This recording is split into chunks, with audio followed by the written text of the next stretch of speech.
So in your box of Mugmuffins, you've got an instruction leaflet and a bottle of vanilla and 5 different flavours of Mugmuffin mixes.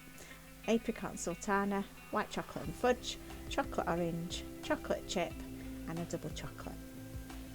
All the flour's gluten free, and there is no milk in the dark chocolate, but there is in the chocolate orange and the white chocolate.